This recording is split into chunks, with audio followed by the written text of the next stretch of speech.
Greetings everyone, and welcome to the final phase of our pitching series, phase 7, the finish.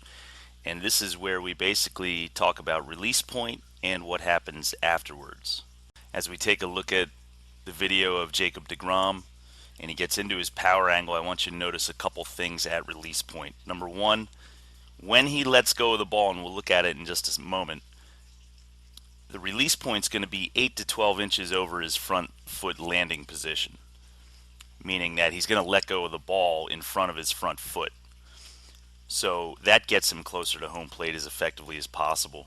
If you're behind your front foot when you let go of the ball, something in a previous stage went wrong. So you have to look at that.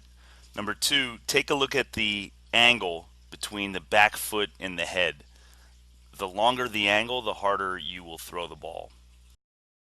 Everyone talks about release point and, changing your release point if it's not what many pitching coaches deem as proper, meaning elbow above the shoulder and so forth.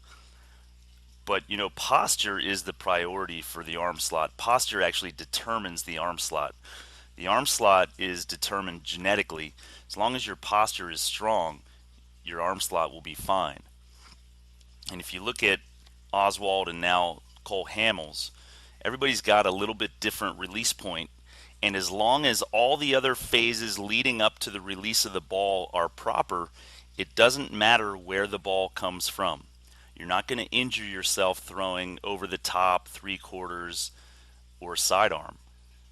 It's an inevitability that as long as your mechanics are sound, arm slot does not matter. So it's really a non-teach and something that pitching coaches need to let go of.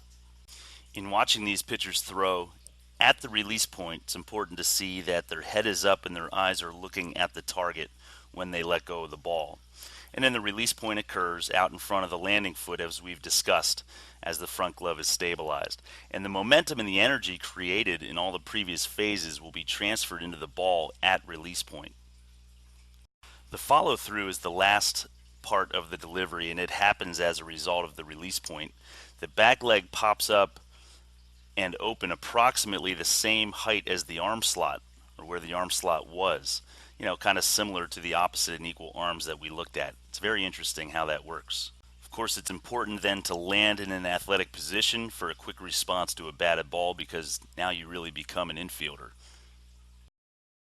As we look at Hamels one last time, a couple other things I want you to look at. Number one, watch how the shoulders square up to home plate as the ball is released. It's all about timing, and all the phases prior to release point lead up to this moment, and as long as the timing's there, he puts maximum energy into the baseball. Also, take a look at the front knee and how it is bent and as close to the front foot as possible. It's not fully collapsed, it's got a strong bend in it, and that allows him to stabilize himself in a straight line to home plate.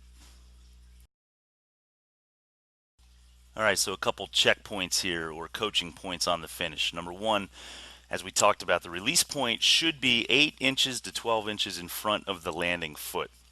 The front knee is bent, not totally collapsed, just slightly bent, and is as close to the front foot as possible. The glove, as always, remains stable over the front foot, the palm of the glove facing the chest of the pitcher.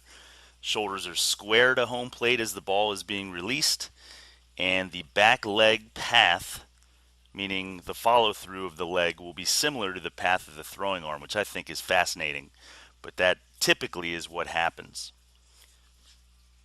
So there it is, all 7 phases of the pitching process, and if you follow these phases, you'll not only be more accurate, you'll not only throw harder, but most importantly, you'll stay healthy. Keep working, people.